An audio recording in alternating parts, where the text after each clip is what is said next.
Follow Famous and Gravy on the Wondery app or wherever you get your podcasts. You can listen to Famous and Gravy early and ad-free now by joining Wondery Plus in the Wondery app, Apple Podcasts, or Spotify.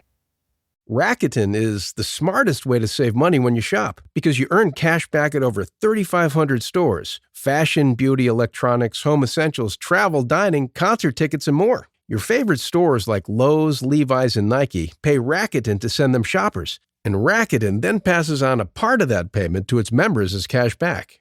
You're already shopping at your favorite stores. Why not save while you're doing it? It's a no-brainer. Membership is free and easy to sign up. Get the Rakuten app now and join the 17 million members who are already saving. Cashback rates change daily. See Rakuten.com for details. That's Rakuten.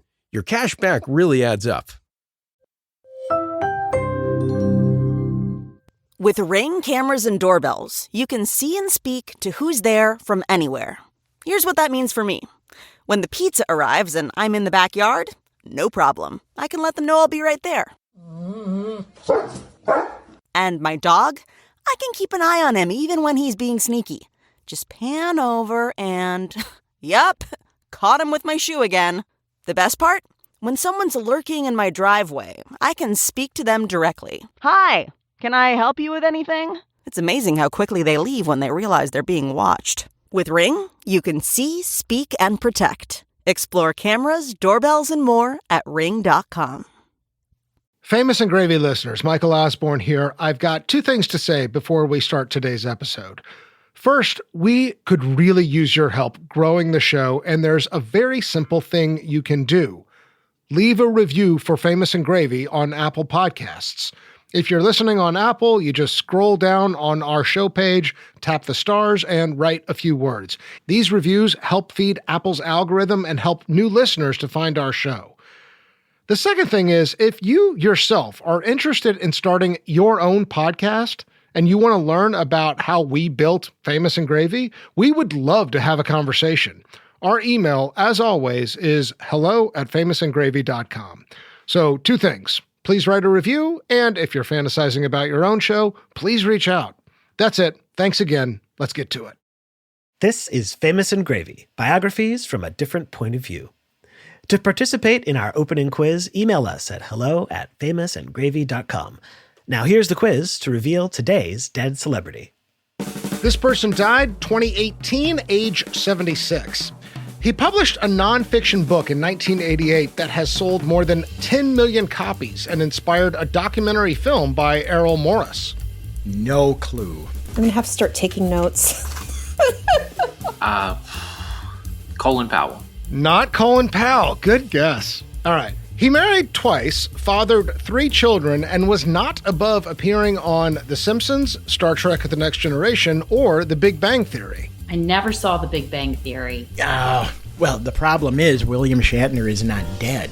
He's not. He's very much still with us. In 1963, he was diagnosed with Lou Gehrig's disease and told he had only a few years to live. Wow. And he lived that long afterwards. That's unheard of. Wow. I got nothing. I have nothing. Is this... I think you've already done Michael Landon. No. That's a good one, though. In 1973, he set out to apply quantum theory, the weird laws that govern subatomic reality, to black holes. Stephen Hawking. Stephen Hawking. Stephen Hawkins. Is it Stephen Hawking? Today's dead celebrity is Stephen Hawking. Before I got motor neuron disease, I was bored with life. But the prospect of an early death made me realize life was really worth living. There is so much one can do, so much that anyone can do. Of course, I am very fortunate, but everyone can achieve something if they try hard enough.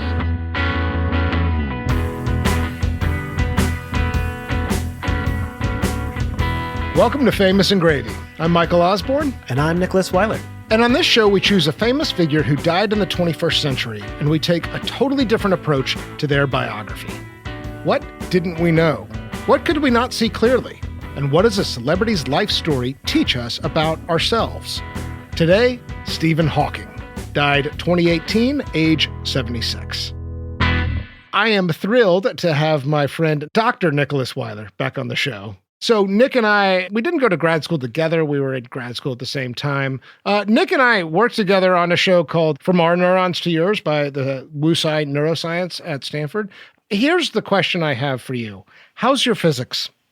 It's awful. I got a terrible grade in physics. I had a fantastic, here's what I'll say. In 9th grade in high school, I had the unusual but wonderful experience of taking a conceptual physics class, like a no math physics class, by this fantastic teacher who's also the same teacher who, as a senior in high school, got me into neuroscience. So thank you, Dr. Brakeman. Oh, very cool. So like basics of physics, like conceptual physics, level of like brief history of time, love it. Math? That's why I went into biology. I'm sorry, all the biologists. I don't even get brief history of time, man. I read a briefer history of time. I read a briefer history of time, and I got it a little bit more. As I was familiarizing myself with that book in the lead up to this episode, I was like, I think all I'm really getting here is vocabulary. It's like some things in neuroscience where like very quickly you get into philosophy. Yeah. Like, what does it mean to be alive? And like, there are definitely parts of that book where I was like, is Stephen Hawking just like an undergraduate sitting in a dorm room smoking a joint, just being like, but what if an antiparticle is just a particle that's going backwards in time, man? Right. But what was before that? Have you thought about what was before that? What about the creator? Are you familiar with the movie A Fish Called Wanda? Of course. Okay, so the Kevin Kline character, Otto, is one of my favorite. Don't call me characters in cinema. Exactly. He's this pseudo-intellectual. You know, there's like scenes of him like reading Nietzsche, and there is a moment where he's in a fight with the Jamie Lee Curtis character, Wanda, and she calls him an ape, and he says, apes don't read philosophy. And she says, yes, they do, Otto. They just don't understand it. That's how I feel like most people are with Brief History of Time. They picked it up. They got it on their bookshelf. It's a great looking book with a wonderful title, and we just don't understand it. I feel terrible about this as a professional science communicator, but I never read it until we were preparing for this episode. I think because I was like, theoretical physics, I can't do it. I enjoyed it. I thought it was cool. There were definitely things that went over my head, but there's definitely places where it loses me. But that's how all science communication works. It's like, just move me yeah, I think so too. We do that on our show, right? Like there are some moments where like you might get lost here, and that's fine. Yeah. Well, good. So we're on the same page about not being particularly intelligent on theoretical physics. Our goal here is to get as many angry notes from physicists as we can. Exactly. All right, let's get right into it. Category 1, grading the first line of their obituary.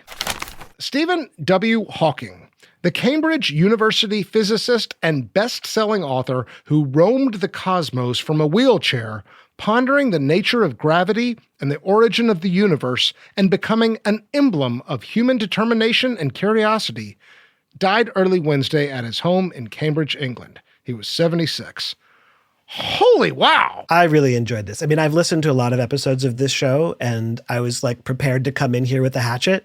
And I was like, I don't know. I mean, I have some very annoying minor notes. I want to hear them. Let's talk about what's working first. All right. This is subtle, but I kind of love that they snuck in the middle initial. That's such an academic move. Stephen W. Hawking. Nobody has ever heard this man's middle initial before now. But whenever there's a middle initial period, that kind of signals, oh, he's a doctor of some sort. He's an important man. Yeah, I've never seen the middle initial ever used in any of my research. Right. I had no idea. I didn't even notice it until I read it now out I'm loud. Curious. What does it stand for? What is the W? So, physicist, best-selling author, yes, roamed the cosmos from a wheelchair. Great line. That's perfect. Pondering the nature of gravity and the origin of the universe. I wanted a comma after universe. They don't have one. And becoming an emblem of human determination and curiosity. Emblem is an amazing word. The last time I remember seeing emblem on Famous and Gravy was episode, I think it's 11 or 12, Nelson Mandela. That is a word that you only pull out when we're really trying to go for high praise. And this was a good deployment of that word. It's hard to pick out what I don't like. Let's hear your nitpicky notes. What's not working for you here? There's no mention of black holes. Oh, interesting. That's what his real contribution to science was like the science of black holes. That's the thing. He's got the equation he came up with on his tombstone. was about black holes. So they've got the nature of gravity, and the black holes are really about the nature of gravity. So I mean, I'll give it to them. Yeah. And I mean, they do get to the origin of the universe, which is where he goes to eventually. You're right. I mean, this is the thing with theoretical physics. It actually has some very sexy science words. Black hole, origin of the universe, Big Bang. Spaghettification. Right. I mean, there's a menu to choose from if you want to talk about what these people do with their time. So yeah, I hear you. What other small notes did you have here? It uses Cambridge twice. Cambridge University, died in Cambridge, England. Okay, yes. Yeah, I suppose that's true. But, I mean, you can see the level of nitpicking that I have to do here to come up with some criticism. This is golden. And I mean, I have no notes. I'll give you my score. I'm giving this a 10 out of 10. I've done this recently. I need to be careful about how many A-pluses I give. But honestly, this is inspiring. It's inspired. It is absolutely painting the picture of the man we know, and it is high praise and has your attention. Like, there's a lot to talk about here with this life. Read on. 10 out of 10 for me. Where are you? I gave it a 9 only because I felt bad giving it a 10. But if you're giving it a 10, I'm very comfortable giving it a 10. Sometimes they get it perfect. All right, 10 out of 10. Let's move on. Category 2, 5 things I love about you. Here, Nick and I will develop a list of 5 things that offer a different angle on who this person was and how they lived. I'd like you to kick us off. What do you have for number 1? I was trying to come up with a good phrase for this. I've got cosmic marketer. Okay. I mean, cosmic marketer. I've got to say this as the science. This is going to be the nerdiest episode of Famous and Gravy. That's when you invite me on the show. Oh my God, I've got a nerdy one, Nick. So cosmic marketer, because this goes back to him being an emblem. Like, he was out there being theoretical physics. Yes. He taught the world about the Big Bang and black holes in A Brief History of Time. And with that fame, like, he really embraced this like role of being an avatar for theoretical physics. It had some negative consequences for him professionally and personally, for sure. But like, he was really good at making use of his uniqueness to tell that story. In 2009, he held a fancy party for time travelers that he only publicized after it had happened. So dumb. As a way of demonstrating his point of view that time travel is impossible. He's like, look, someone would have come. I got some really nice hors d'oeuvres.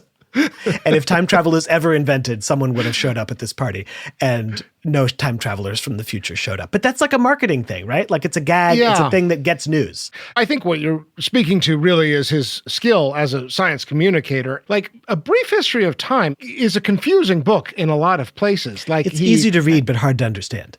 Exactly. It's sort of astonishing to me that it was this international bestseller, more than 10 million copies. It was in the Guinness Book of World Records for, best-selling nonfiction book. Now, how many people just have it on their shelves as it's a status symbol, right? But isn't that sort of surprising to you? It is. There's a thing that I thought was interesting, which is that all of his books, or at least the 2 main ones, were written with co-authors. Now, he does have a disability and is very difficult for him to communicate. So that's legit. I remember reading, though, about this when they were doing A Brief History of Time. They had to go through lots and lots of revisions to make it at all understandable, and that Hawking was getting like increasingly annoyed that people didn't understand the physics. Well, what's also really incredible about that book is that he starts writing it before he loses the ability to speak. The first draft of that was largely dictated, and then he has a near-death experience in the mid-'80s. At that point is when he moves over to the voice synthesizer that we're also familiar with. It is in the later stages that he's getting pushback from his editor saying still not good enough as he's learning to write, speak with this thing. I had a stack of notes from Peter Gazzardi suggesting changes and clarifications to my book. But I needed practical help with the rewrite at my end.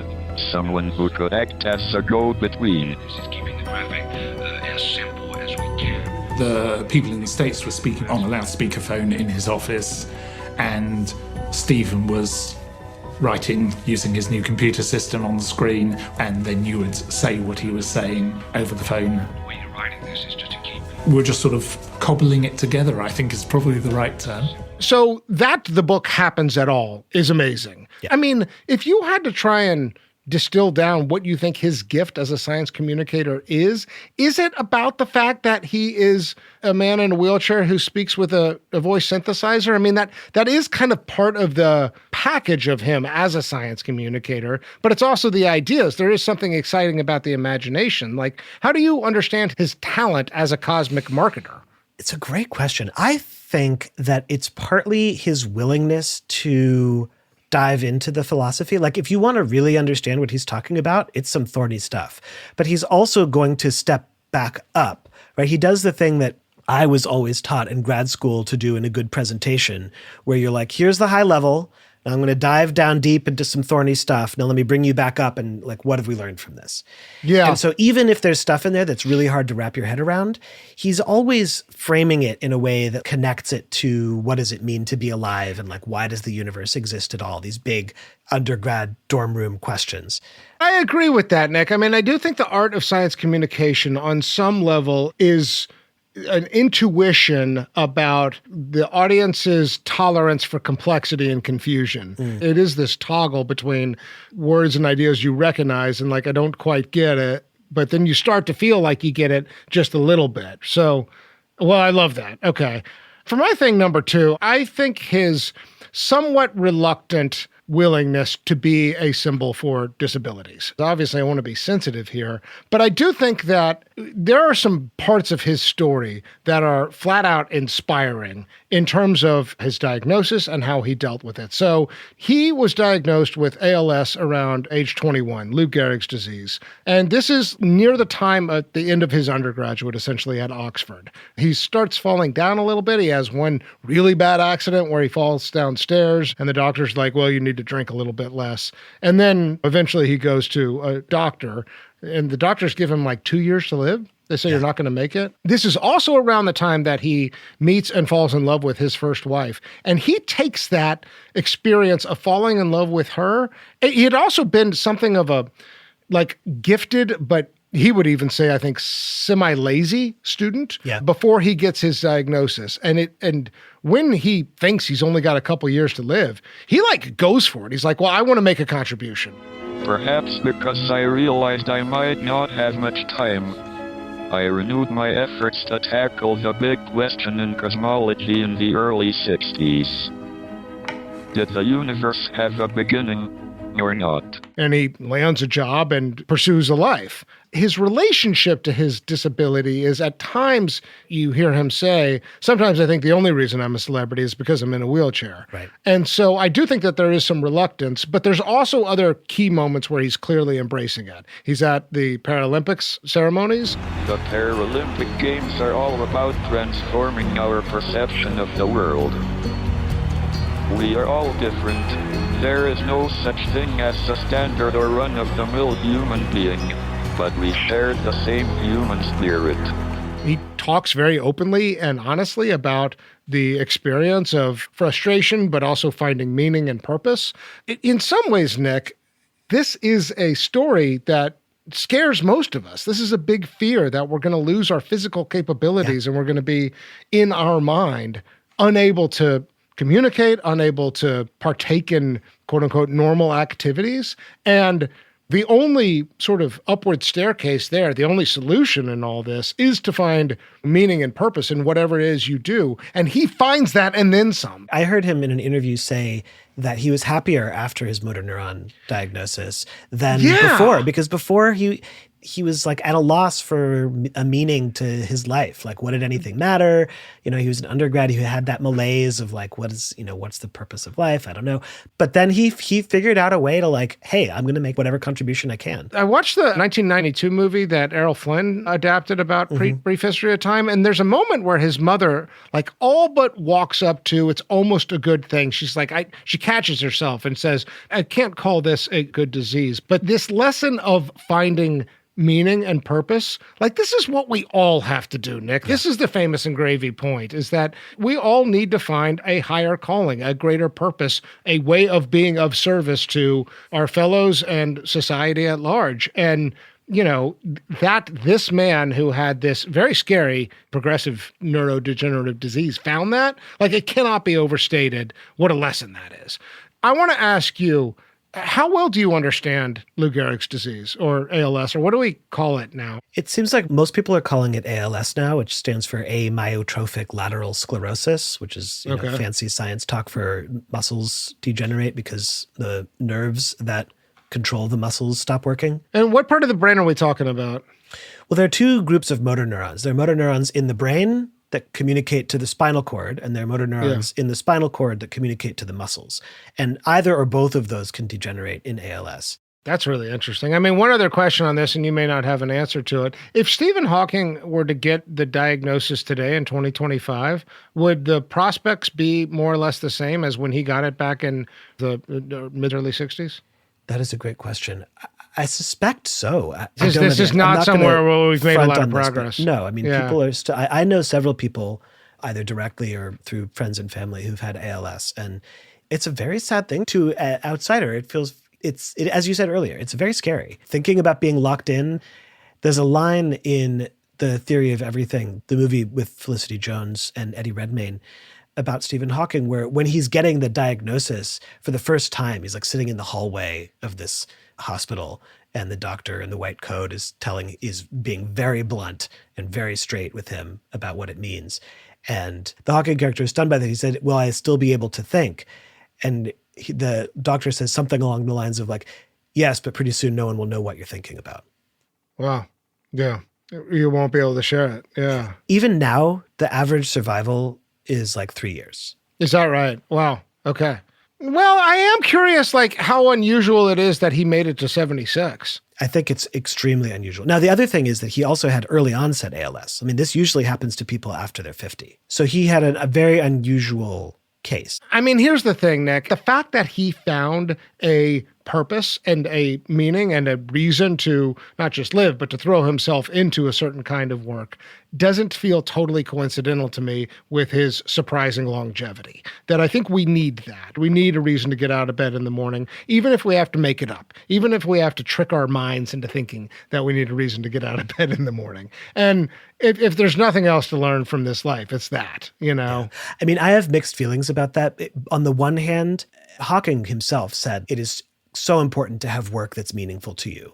But on the other hand, there's also just genetics, right? Like you can have as much hope as you want, and if you've got bad genetics, it's not going to save you. Well, what's interesting, at the same time, we do know that this quality can really matter, that there are instances where, you know, finding hope and finding new reasons for hope are complicated, but also it seems to be a quality that even the greatest doctors will tell you, find it. Positive outlook doesn't need to be a fixed state. It just needs to be, at best, average state. You know, can you find the case for it? That's what I see here, and that's what I love about his story. And I think it is obviously a symbol for disabled people everywhere, but a symbol for all of us. That one of the greatest minds of this generation was in a wheelchair and had this debilitating disease. It's a story of hope. Ultimately, whatever way you cut it, it's a story of hope. That's right. All right, what'd you have for number 3? I had physical comedy. Get it? Like physics, because he's a physicist. Yeah, no, I get it. Physical comedy? Okay. Yeah. I'm here for the dad jokes. No, and the nerd train rolls on. Yes. All right. So are you getting at a sense of humor? Sense of humor, and he has this reputation for being mischievous. There's a sort of expectation that he subverts about someone with a disability or someone in a wheelchair. We have a tendency in our society to think of someone who has a disease as a victim or as a saint. And he's neither of those things. He's certainly not a saint, and he is not a victim, but he's also really funny. He loves pranking people. And my favorite story is apparently during a BBC interview, and the cameraman was like adjusting his lighting, and he pulled out an electrical cable from the socket, and this alarm started sounding like beep, beep, beep, beep. And Hawking slumps forward in his chair like he's been unplugged. And everyone like rushes over to him, and he's just laughing because he just got them. He thought, like, I don't know what he wanted them to think, but they're like, he makes a lot of jokes about being a computer. This is a quote I had that I wanted to share that aligns with this. The downside of my celebrity is that I can't go anywhere in the world without being recognized. It's not enough for me to wear dark sunglasses and a wig. The wheelchair gives me away, right? He was also known for like ferocious zingers. He was on John Oliver. You've stated that you believe there could be an infinite number of parallel universes. Does that mean that there is a universe out there where I am smarter than you? Yes, and also a universe where you're funny. Yeah. And so how did you put physical humor? I don't know how it's spelled. Physical humor. Physical humor. That's very good. All right, well, let me go with number 4. So I wrote down American accent. I want to talk about the voice. He said once, I used to think it was Swedish. I've been told it's actually American. At least it's better than my old voice. I sounded like a Dalek. I think that there is actually something great. I especially love the way he says the word universe. And I won't do too many Stephen Hawking impressions. It's a bad idea. But hearing the word universe through this robotic synthesized voice actually kind of worked. It's like he's the time traveler from the future. Yeah. I mean, I think actually to go back to his gift as a cosmic marketer, as a science communicator, part of what was effective for television and for movies and for popular culture was the fact that he had this synthesized voice. Instantly recognizable, which he patented, and like he has the rights to that voice. And again, marketing. Yeah, exactly. And I think it's also, I mean, the technology evolved as he aged. He gets the voice in the mid 80s because there's a guy in Silicon Valley who has a solution for his mother, and Stephen Hawking tries it. And he initially absolutely loves it. He's like, I could communicate better with this thing, better than I could before I lost my speech, and only a few people could understand me because he was slurring so much. One thing I found, when he was able to work it with his hand, because that's how it was initially, the words would pop up on a screen and there'd be common words and he could scroll through the alphabet. Apparently the rate was about 1/10 of normal communication. So there's also something there about choosing your words carefully. I've been on this kick lately where I've been thinking a lot about the value of pen to paper. And one thing about writing is that, and you and I do this a lot on our show, like choosing the right words and having it kind of click into place. I love thoughtful writing. It's kind of what he's doing as a communicator, because he's got to be choice with his words. So I love the accent, but I also love the sort of process of him speaking. And I love what he's speaking about. The whole package kind of just works in this great way. Well, there's also this weird thing that you sent me this interview with the Desert Island Discs. Yeah, the BBC BBC very show. Interesting. Yeah. And she was quite sharp with him, which I thought was, I was impressed. That was part of what stood out to her. She asked hard questions. Yeah, but she was like, it must be nice that you always get your interview questions in advance so you can prepare. The process means that you have control, and I know that that's quite important to you. Your family and friends sometimes call you stubborn or bossy. Do you plead guilty to being those things? Anyone with any nouns is called stubborn at times. I would prefer to say I was determined. It is an important thing to know that 1/10 the speed of quote unquote normal conversation. It's not as if you can just slip into a conversation with him if that's the rate of communication, right? And then I think it became slower later because he couldn't use his fingers anymore. He lost the use of his hand. He had to use like a switch on his glasses that he was touching with his cheek. Which is sort of incredible that they were able to dial it in. But about the accent, I mean, they offered him a newfangled computer generated voice that would be much more realistic. And he said came no. to associate with it. Yeah, he said, no, it's me now. Yeah, I love that. All right, so what do you got for number 5? I've got Wheelchair Hot Rod. Okay. Keep with the technological theme. This is just a little character note, but he was known for reckless wheelchair driving. I watched this recent movie and thought they did a nice job of, like, at the beginning when he's in university, he's like racing his friend on his bicycle. He's the coxswain on the crew team. Like, he was a very like outgoing, athletic, like sociable guy. And so just remember, again, it's this point of like, just because someone's in a wheelchair doesn't mean that they don't have this like thrill seeking. Yeah. And he loved parties. Like, he famously was like always going to parties with celebrities and stuff like that. And this seems like a good moment to bring up the fact that he went to space with Virgin Galactic, right? And he talks about the experience of weightlessness. I mean, I think to your point, like, he is able to still participate in a certain element of thrill seeking, even though it looks like a bad idea. But I don't know, thrill seeking's always a bad idea. So Hot Rod, what'd you call it? Hot Rod what? Wheelchair Hot Rod. Wheelchair Hot Rod. It's an important thing, too, because it helps us to better understand his personality. I mean, that's actually a great one to call out, Nick, because it's evident throughout his life, even post-diagnosis. Okay, well, let's recap. So, number 1, you said cosmic marketer. Number 2, somewhat reluctant disability advocate. Number 3, you had... physical comedy.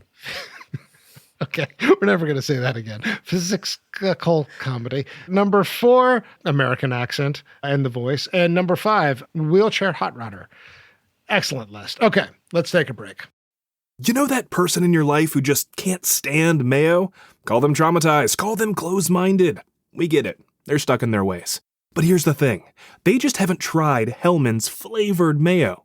We're talking bold flavors that will flip even the biggest skeptics. Spicy mayo that adds the perfect kick to your burger. Garlic aioli that transforms ordinary fries into something extraordinary. Chipotle mayo that turns your basic wrap into a smoky sensation. So to all the mayo haters out there, yes, we're looking at you. It's time to eat your words. Because with mayo this flavorful, any hater is just a mayo lover waiting to be convinced. Hellmann's flavored mayo. Get ready to eat your words. The HBO original series, The Gilded Age, is back, and so is the official companion podcast. Are you curious about how they brought Gilded Age New York to life? I don't understand. Which bit is not clear? None of it is clear. Want to know where the writers branched off from history? Well, when you set your mind on a thing, no one can stop you. I take that as a compliment. Watch or listen to the official Gilded Age podcast wherever you find podcasts. Category 3, One Love. In this category, Nick and I will each choose one word or phrase that characterizes this person's loving relationships. First, we will review what we know about the marriages and the kids. So, Stephen Hawking was married twice. First to Jane Wilde in 1965 when he was 23 years old. She was 21. They met shortly before his ALS diagnosis while they were both students in Cambridge. They had 3 children together. Robert Hawking, born 67. Stephen was 25. Lucy, who was born in 1970 when he was 28, and Timothy, born in 1979 when he was 37. Stephen and Jane separated in 1990 and divorced in 1995 when he was 53. What's interesting here is that to hear her talk about it, it was like there was 2 things. One is that the burden of care was growing. But more importantly, it really seemed like celebrity and the loss of privacy was something that she really struggled with. There was a little bit of a reconciliation later, but they never were married again. He remarried Elaine Mason in 1995. This is the same year as his divorce from Jane. This is when he was 53. Elaine was 44. She'd previously been one of his nurses. The marriage was controversial. There were allegations of abuse, but Stephen vehemently denied that there was any kind of abuse happening. They divorced in 2006 when he was 64, so they were married about 11 years. Stephen Hawking had 3 grandchildren. When he passed away, he was not married. So, Nick, what did you have for One Love? I went back and forth between a few different phrases. I'm curious what you think about these. So one is soap opera, and then the second is it's complicated, and the third one was disappointing. Okay, let's go with number 3. Let's say disappointing. I would why? My read, so it's really hard to see someone who has been so deeply cared for by another person for 30 years then walk out the door and take up with his nurse. Like, it's just disappointing. I hate to see it. I'm sure there were complex stuff going on. I like Stephen Hawking in so many ways, and that is the moment in his life. I'm just like, dude. Yeah. And it's right when celebrity is like, it's that classic story. He's a certain age. He's getting famous. Like, come on, man. So that's sort of what's astonishing here is that it is a kind of typical celebrity story of like, oh, you're all hot now and everybody is interested and you leave the first wife for a caretaker and what are you doing? So here's my word or phrase. I wrote ground control to Major Tom. So what I'm going with here is the David Bowie song, Space Oddity. Major Tom is in the stars, and he leaves the spaceship, and he's going more and more towards the stars, and he's leaving the ground. Now, I'm playing a little bit on the fact that Stephen Hawking spent his mind going towards the stars, but he also goes towards the celebrity stars, and that there is a sort of untethering that happens when he becomes famous. So part of the reason he writes A Brief History of Time is that there is financial pressure. He's requiring more and more attention. He has this near-death experience that we've referenced a few times in 85 where he has pneumonia, there's a tracheotomy, this is when he loses his voice. It's after that he requires 24-hour wraparound care. There are nurses in the house all the time. And you hear Jane also writing about that and talking about that, just saying it was so hard. We had no privacy. Once nurses came into the house, life changed. And that was very difficult for all of us. For me, for the children. Home was no longer home. Meanwhile, Spielberg's on the phone because Errol Flynn wants to do a movie and Spielberg's going to produce it. And he is being invited. And he sounds like a guy who's enjoying it. And who can blame him on one level?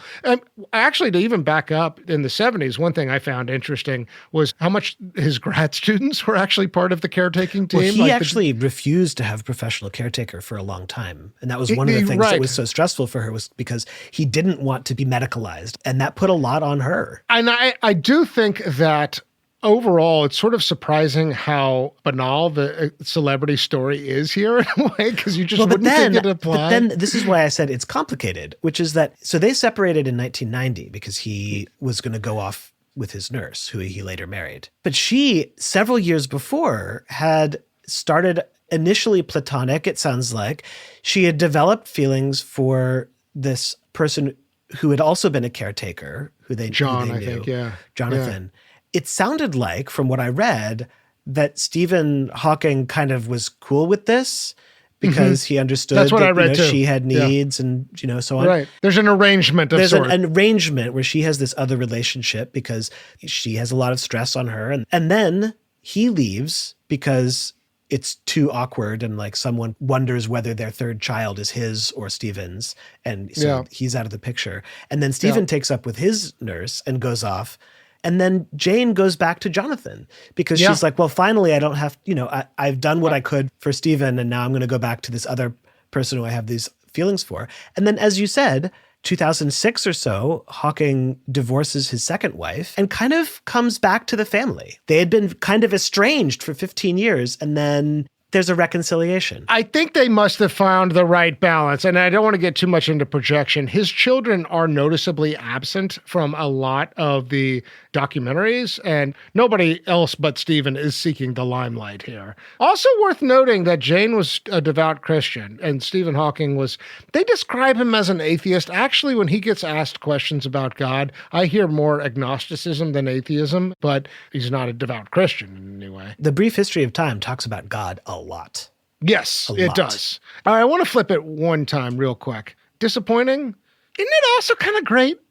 Maybe it's okay. Hear me out on why it's maybe kind of great. It is a typical corruption by celebrity story. Doesn't that tell you something not about somebody who has disabilities, but about celebrity? I don't know. Somehow I feel like, wow, there's the power of the Big Bang and quantum theory and so forth. But there's also fundamental force of the universe. The fundamental force of the universe may be the corrupting power of celebrity. Right. Even Stephen Hawking's not above it. I don't know. It's not great, but it's also kind of like, I'll be damned. Of all people to fall into that trap. Here we go. Yeah. I would say also there's a certain profile of scientists, people who are very smart and very driven and maybe a little bit less connected to their emotional impact on other people. Yes. Yep. All right. Category 4, net worth. In this category, Nick and I will each write down our numbers ahead of time. We'll then talk a little bit about our reasoning, and then we will look up the net worth number in real time to see who's closest. Finally, we'll place this person on the Famous and Gravy net worth leaderboard. I have a number. I didn't think too much about this. If you want to share your thinking. I cannot emphasize how little I thought about this. Okay. Okay, great. I do want to say the book sold very well, and there continued to be media appearances for the rest of his life. Yeah. I mean, I do think that there comes an inflection point at which he becomes very recognizable, a known figure, and is invited into the entertainment industry. On the other hand, he must have had a lot of medical expenses all the time. That's a great point. So Nicholas Weiler wrote down $50 million. My goodness. Okay. Michael Osborne wrote down $15 million. The actual net worth for Stephen Hawking is $20 million.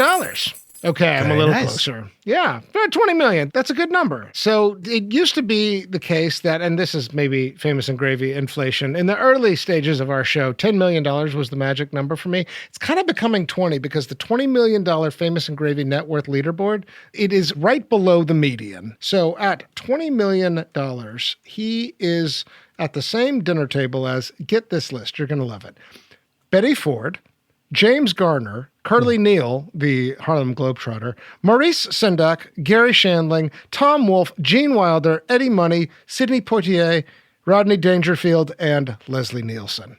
I think the goal, Nick, is to die with 20 million. I don't know that I'm going to get there. I'm just saying, like Betty Ford and Leslie Nielsen, and if you want to play basketball, not only is Curly Neal here, Gary Shandling has a basketball court at his house in Hollywood. You make a contribution to the world, but you're not going overboard. This is amazing. And then Stephen Hawking is there to explain what this dinner table really represents. This is a beautiful number. All right. Well done, Stephen Hawking. $20 million. Let's move on. Category 5, Little Lebowski Urban Achievers. They're the Little Lebowski Urban Achievers. Yeah, the Achievers. Yes, and proud we are of all of them. In this category, Nick and I will each choose a trophy and award a cameo, an impersonation, or some other form of a hat tip that shows a different side of this person. Nick, what'd you have for Lebowski? Well, he was on The Simpsons 4 times, and I can't resist. He's like a darling of The Simpsons. It's kind of crazy. Well, apparently he was a big fan and wanted to be on the show, and it got arranged. And then at the last minute, his wheelchair broke down, and his graduate student spent 36 hours trying to fix it. And is that right? To get him on the plane to LA from right. And he finally showed up and was like, the grad student, I signed up to study theoretical physics. What the You can study the theoretical physics of my wheels. Yeah. So anyway, I love this scene because the Simpsons episodes encapsulates a lot of the things we've been talking about, like him as an emblem and his sense of humor and his personality and so on.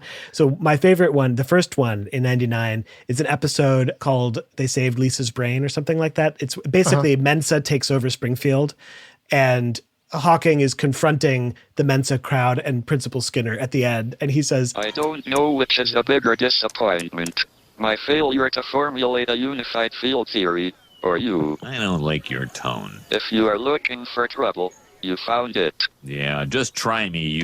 Oh! One of the things I love about the Simpsons appearances is how outfitted his wheelchair is. There's one where there's a helicopter, there's boxing gloves come out. The Simpsons appearances are dynamite. And it's kind of perfect too, because so much of what I feel like is the experience of Stephen Hawking is exciting the imagination. So there is taking us into the cosmos and trying to describe black holes or what happens at the beginning of the universe and how do we visualize this. But putting him in a cartoon where we can take liberties with a wheelchair or whatever is kind of perfect, right? Yeah. It speaks to an imagination quality. And you got the sense he made jokes like that all the time. It seemed like he thought it was kind of hilarious that he was a computer person.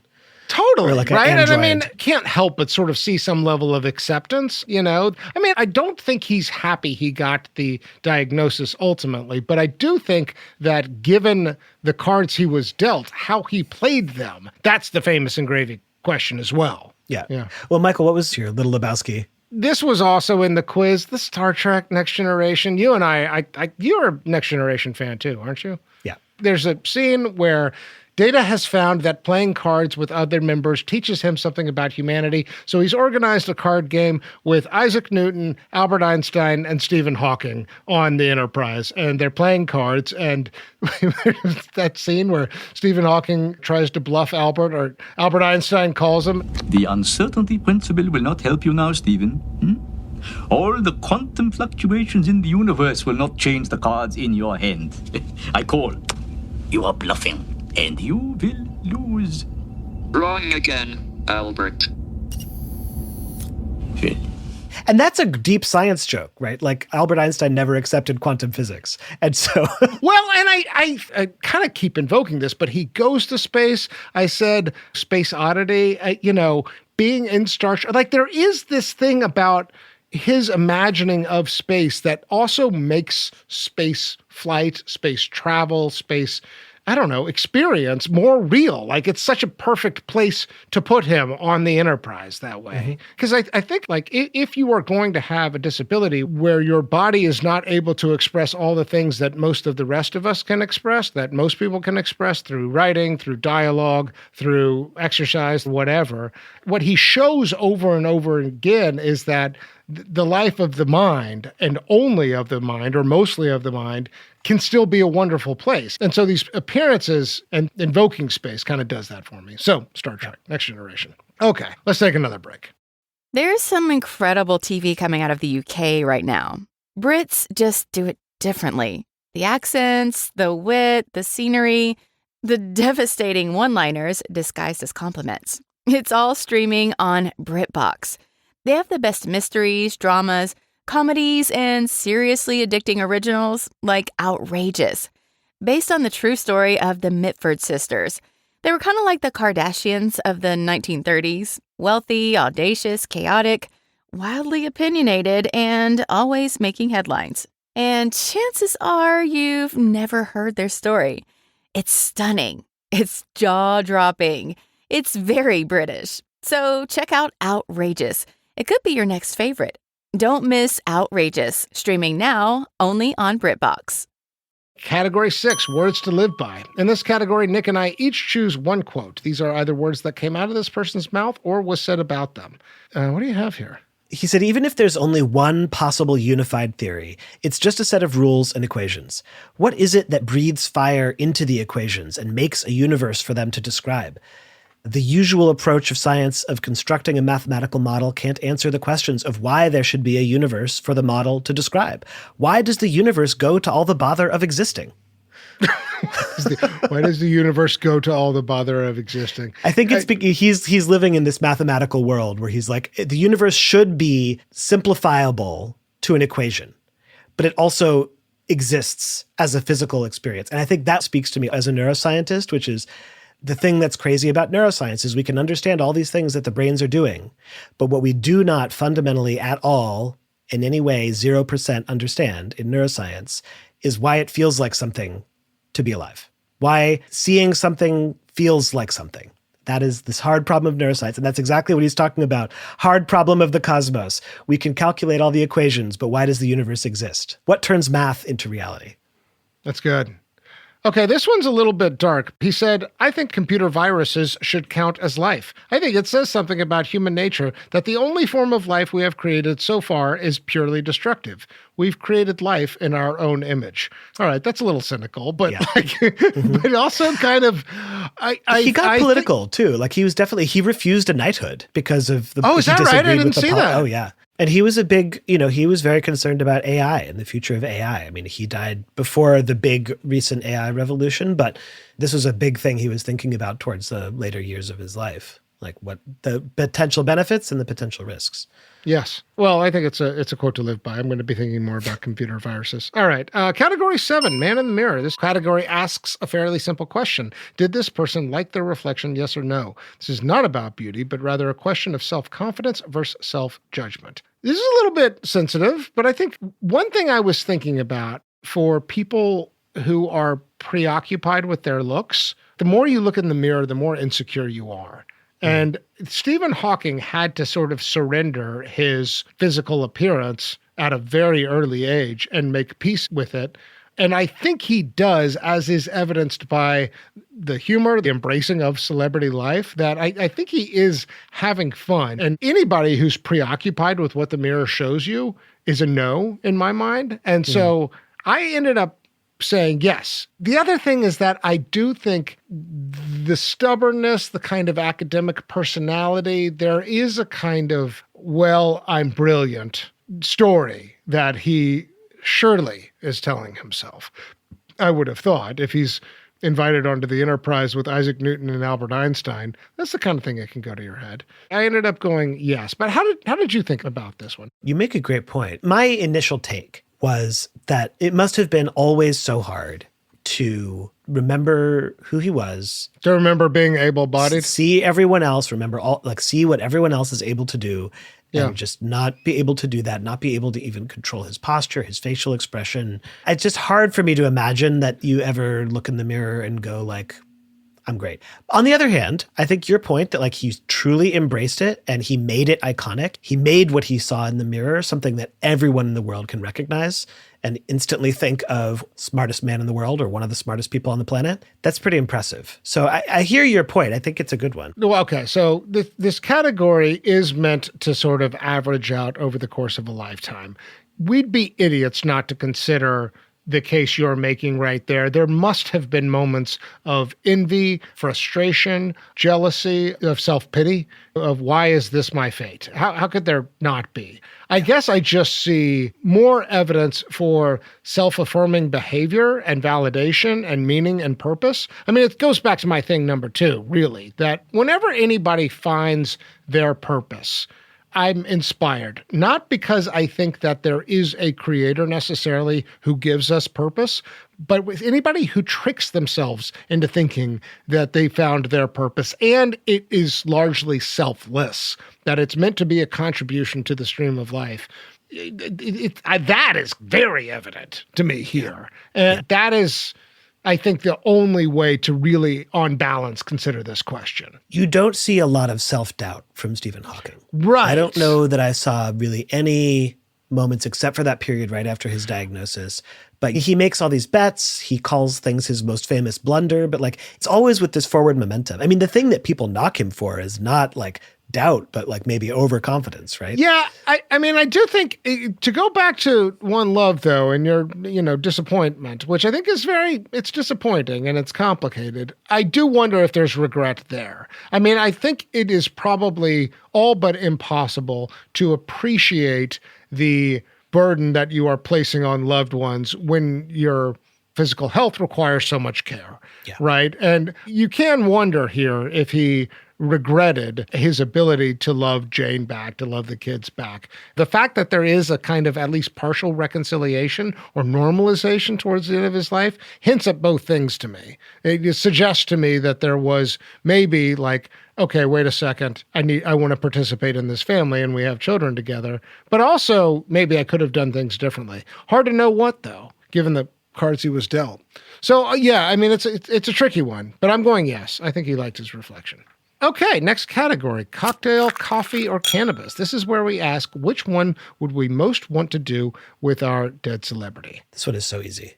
Oh, really? Okay, what'd you do? For me, it's super easy. Yeah, what'd you do? I mean, to me, it has to be cannabis. Are black holes portals to alternate universes? Do particles and antiparticles annihilate because the antiparticle is the same particle traveling backwards in time? You've just given me such a good reason to get high. Yeah. Yes, okay, that's right. This does make me want to get high. So that's all this is like college dorm room. Let's pass a joint. For sure. Stephen Hawking, lay it on me. Okay. Tell me about time travel.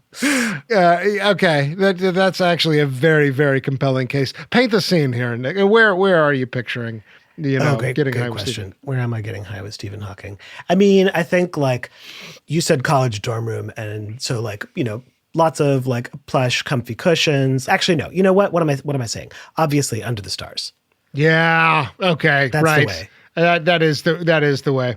I mean, this is there's very little I relate to him in terms of scientific experience, but one thing I always felt like the geologists have in common with the physicists is toggling of scales. Theoretical physicists are dealing with quantum mechanics, things at this very, very invisible level of 10 to the millionth, itty-bittiness, and the scale of the universe, and that you're going all the way out to the level of stars, galaxies, and so forth. Geologists do the same thing with time. That we have to consider things in the micro moments and how things unfold on seconds and minutes, but we also have to stretch our imaginations out to imagine hundreds of thousands of years and millions of years, because time is its own force in the universe, right? And it's the one place where I feel some commonality. So I'll make the argument. I'll make the argument that neuroscientists have this in a different way. Okay. Which is, sorry, I have to. No, please. Yeah. Defend your science, sir. Yeah. Which is that we have to think about things from the level of the chemistry of neurotransmitters and the molecules that sense them, like how is the actual sensitivity working and the electrical pulses that pass through ions actually moving through membranes, all the way up to hundreds of billions of neurons and trillions of synapses. And how do you think about the molecular level all the way to this meta level, and that it affects our behavior and our social interactions as a society? So there's this, it also has this scaleness to it. But maybe that's just a factor of like sciences that are complicated. Well, yes, an emergent phenomenon, yes, right? exactly. I mean, this all speaks to emergent. When you look at something really, really small, you see one thing, and when you step back and look at the really, really big, you see something totally different. Can you reconcile those things? Okay, you win. All right, my answer maybe is, we've talked about it a little bit. He's asked about God often, and I'm sort of making the case that he's obviously not religious, but I do think that he leans more agnosticism than atheism. I don't want to talk to him about the existence of God or any kind of nature of God, because I not any kind of like classical framing of that question, but I do want to talk about this idea of finding purpose, because that's where I see God as we choose to interpret that word broadly, not in any kind of omnipotent being, but more, I want to talk to him about what it felt like to find his purpose and how he sustains it. That's the thing that's sort of most important to get at. I want coffee. What I really want is to hang out in Cambridge over a cup of tea, but I'll take coffee. It's in the morning. Just do it in a tea mug. And let's talk about, do you sometimes feel like you lose it? How do you come back to it? What is the process of rediscovering the inspiration? Some of it I do think is driven by a kind of creativity emerging from constraint in his communication abilities. But even more than that, I think he sees it as a kind of hidden blessing that he's given time to think. And he's given a different set of tools to think than most of us have, and that he finds something within that. And I wonder if he sees it that way, and I want to talk about that over a cup of coffee. Yeah.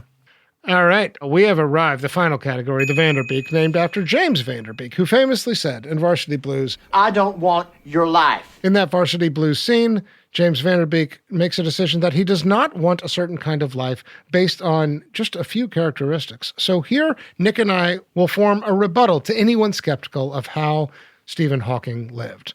Let's talk about the counter-arguments. One is obvious. While I am impressed, amazed, full of admiration for somebody who finds all this meaning and purpose with a neurodegenerative disease, that does not mean I'm not afraid of this. I'm not afraid of that fate. And I think we'd be idiots to act like we're not.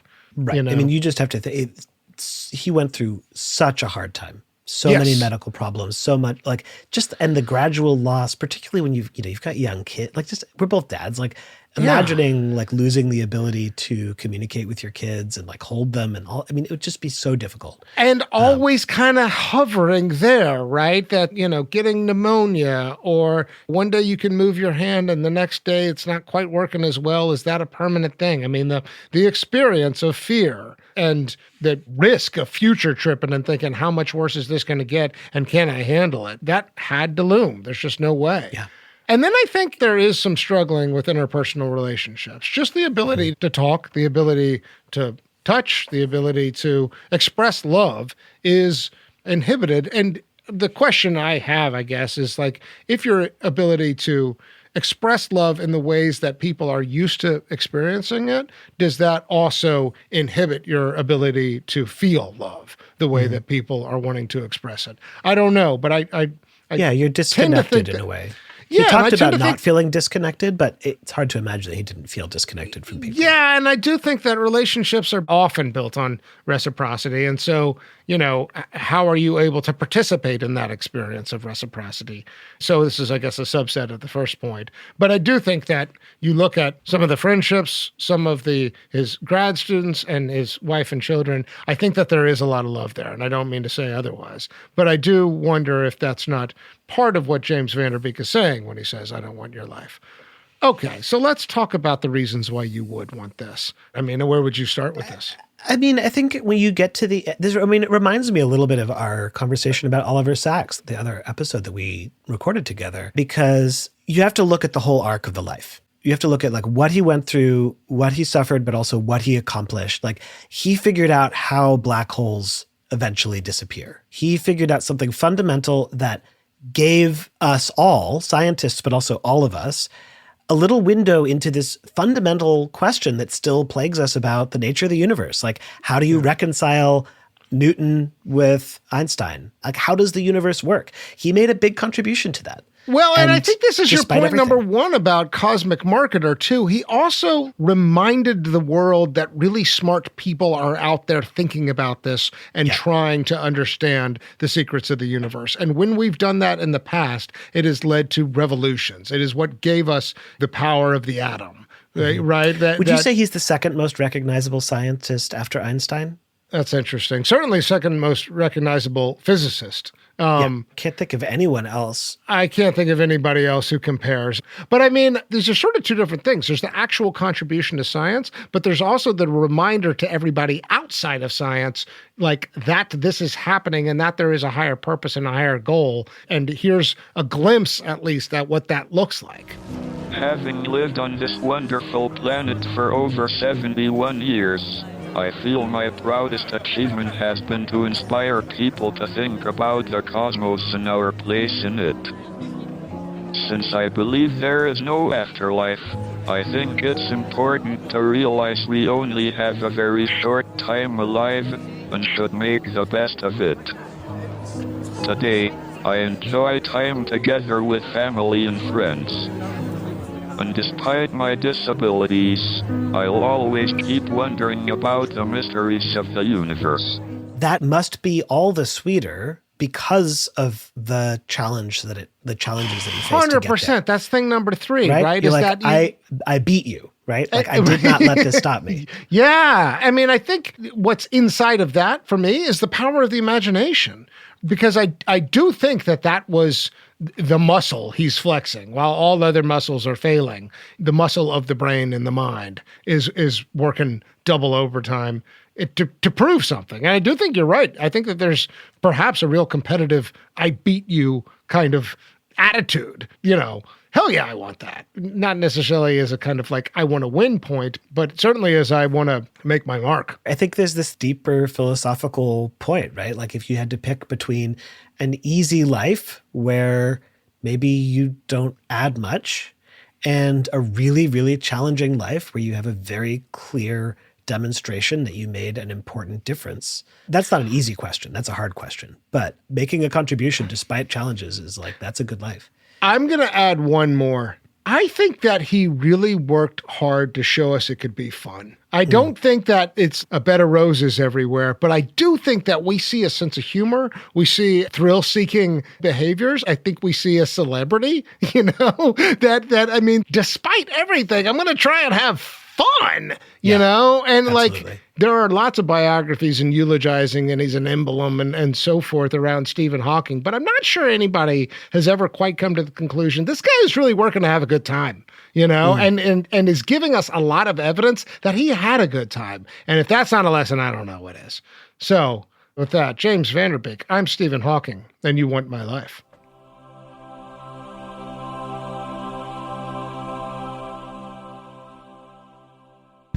Before we leave this episode, if you enjoyed it and you're enjoying our show and you've got your phone in your hand, please take a moment to share this episode with a friend. We need your help to grow our podcast one listener at a time.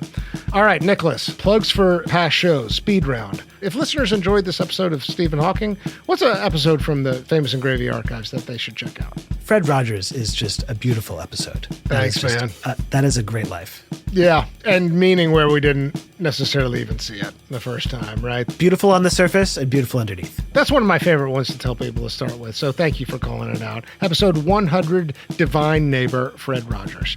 I'm going to go episode 17, Modest Moonwalker, Neil Armstrong. I think we've been talking about space and the space geeks. That is a life where there's a lot more going on than what I ever knew about. So if you enjoyed this, then check out episode 17, Modest Moonwalker, Neil Armstrong. Here is a little preview for the next episode of Famous and Gravy. She was known for keeping her cool under stress. She politely endured a barrage of questions focused on her sex. Oh, man. I think it must be an athlete. Famous and Gravy listeners, we love hearing from you. If you want to reach out with a comment, question, or to participate in our opening quiz, email us at hello@famousandgravy.com. In our show notes, we include all kinds of links, including to our website and our social channels. Famous and Gravy is created by Amit Kapoor and me, Michael Osborne. Thanks so much to Dr. Nick Weiler for guest hosting. This episode was produced by Evan Scherer with assistance from Jacob Weiss. Original music by Kevin Strang. Thanks. See you next time.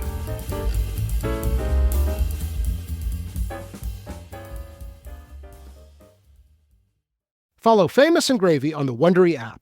You can listen to more episodes early and ad-free right now by joining Wondery Plus in the Wondery app, Apple Podcasts, or Spotify. Before you go, tell us about yourself by completing a short survey at Wondery.com/survey.